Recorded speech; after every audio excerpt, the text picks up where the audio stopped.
তোমরা মনে রেখো, কিছু স্মৃতি মস্তিষ্কের নয়, আত্মার। আর যখন সেই স্মৃতি জেগে ওঠে, তখন এই জন্মের দেয়াল ভেঙে অন্য কোনো জন্মের দরজা হঠাৎ খুলে যায়। নমস্কার বন্ধুরা, পাঠশালা প্যালেসে সবাইকে স্বাগত। আজ শোনাব এমন এক পুনর্জন্মের গল্প, শিশুর মুখে আগের জন্মের ঠিকানা।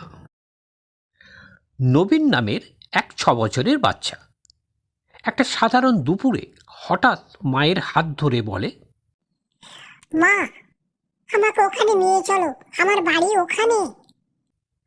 মা হেসে জিজ্ঞাসা করল, কোথায়?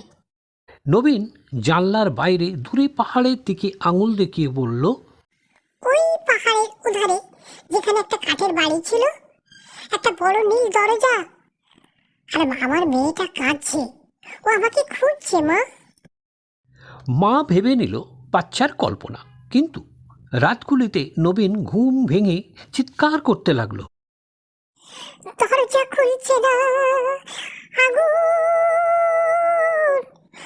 ওরা আমাকে বাঁচাতে পারেনি। মা বাবা ভয়ে শিশুকে মনোরোগ বিশেষজ্ঞের কাছে নিয়ে গেল। ডাক্তার বললেন, পোস্ট ট্রমাটিক প্যাটার্ন।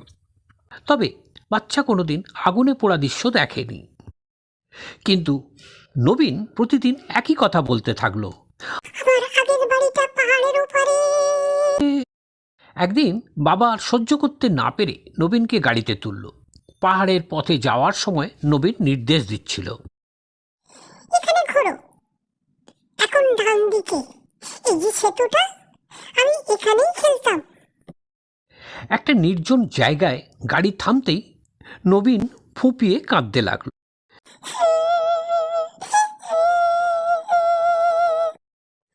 এই জায়গাটাই, এখানেই আগুন লেগেছিল, এখানেই আমি মরেছিলাম বাবা।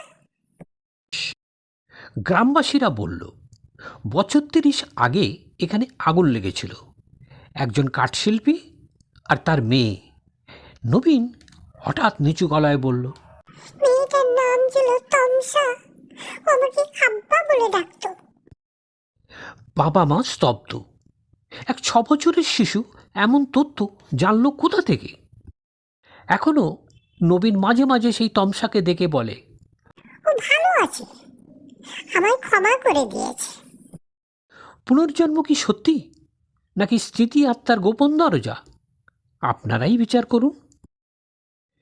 এই ছিল আজকের গল্প, শিশুর মুখে আগের জন্মের ঠিকানা।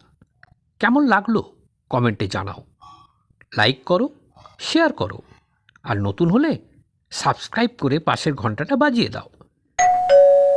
আবার দেখা হবে পরের আর এক গল্পে। ধন্যবাদ।